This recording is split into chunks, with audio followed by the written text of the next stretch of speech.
आदरणीय अध्यक्ष जी, पहले तो आपका धन्यवाद कि आपने मुझे अवसर दिया।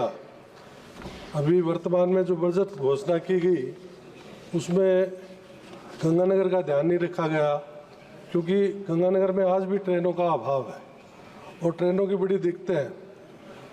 गंगानगर से जयपुर के लिए ट्रेन चलती थी, वो एक लंबे समय से बंद पड़ी है, जिसकी रेलवे लाइन डाली जा रही है, लेकिन वो काम अभी तक पूरा नहीं हुआ, जिसके कारण काफ़ी परेशानी वहाँ हमारे लोगों को झेलनी पड़ती है। मेरा निवेदन है कि माननीय मंत्री महोदय कि गंगानगर से जयपुर और दिल्ली के लिए सुपरफास्ट ट्रेनें चलाई जाए, वंदे भारत चलाई जाए, और आपके द्वारा सूरतगढ़ में कोच मेंटेनेंस के डिपो के लिए बजट दिया गया था, वॉशिंग लाइन के लिए बजट दिया गया था। आपके बजट देने के बावजूद भी वहाँ काम शुरू नहीं हुआ और वहाँ के लोग आंदोलित हैं, आपसे मिले भी थे, आपने आदेश भी फरमाया, लेकिन उसके बावजूद भी काम नहीं हुआ। और इसी प्रकार से हमारे हनुमानगढ़ है, कर्णपुर है, जो जैसलमेर के लिए ट्रेनें चलनी चाहिए कर्णपुर से होते हुए, और अनूपगढ़ में भी एक लंबे टाइम से सर्वे हो रहा है।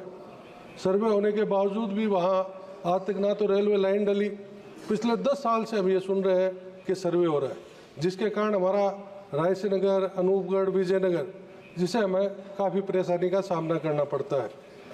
और मैं आदरणीय, मैंने आपको बताया था कि ट्रेन में जिस प्रकार के हालात हैं, आपने खुद भी माना कि जो कंबल है, ब्लैंकेट है, वो 1 महीने में धुलता है, जबकि हालात ये है कि आज कोविड है, इन्फेक्शन है, और उसके बावजूद भी अगर 1 महीने में अगर कंबल धुलेंगे तो उसके परेशानियाँ हमें होंगी। तो इस बात पे भी मेरा निवेदन है कि ध्यान देने की जरूरत है कि लोगों को। Thank you, Honorable Speaker, sir.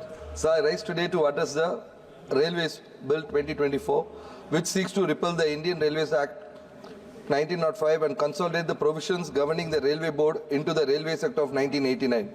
While the government presents this as a step towards simplification and modernization, we in the opposition view this bill with deep concern. Instead of addressing the many pressing issues facing Indian Railways, this bill seems to centralize power further in the hands of central government without delivering the much needed reforms to improve service, safety and the general functioning of the railways.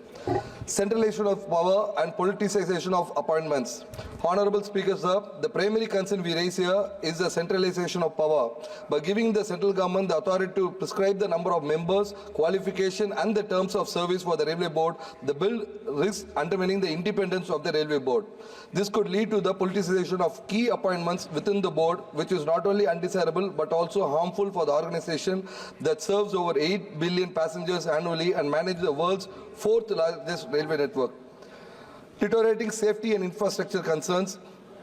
The current state of Indian Railways, which the bill fails to address effectively. Despite having one of the largest rail network in the world, Indian Railways faces significant safety and infrastructure challenges. Sir, in 2023, there were 1,694 train accidents involving collision, derailment and signal failures.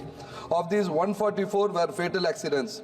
Poor infrastructure, over 50% of Indian railway tracks are outdated and in need of replacement. Further, only 35% of stations have disabled-friendly amenities. Delayed projects. There are over 200 ongoing railway projects with many suffering from significant delays.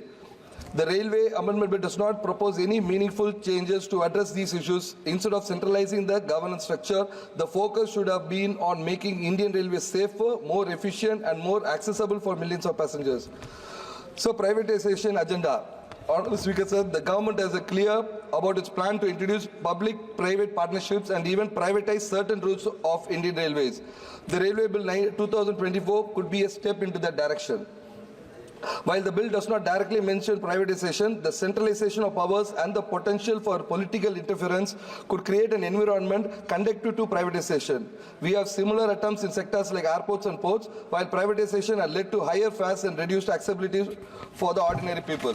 Okay. Sir, 1 minute, sir. Sir, urgent need for real reform is modernization of infrastructure, better working conditions, reduced accidents. and accessibility for the poor people. Sir, I would conclude saying the Honorable Speaker, sir, the Congress Party believes that any changes to the governance of Indian Railways must be made in the best interest of the people, not for political gain or to facilitate privatization.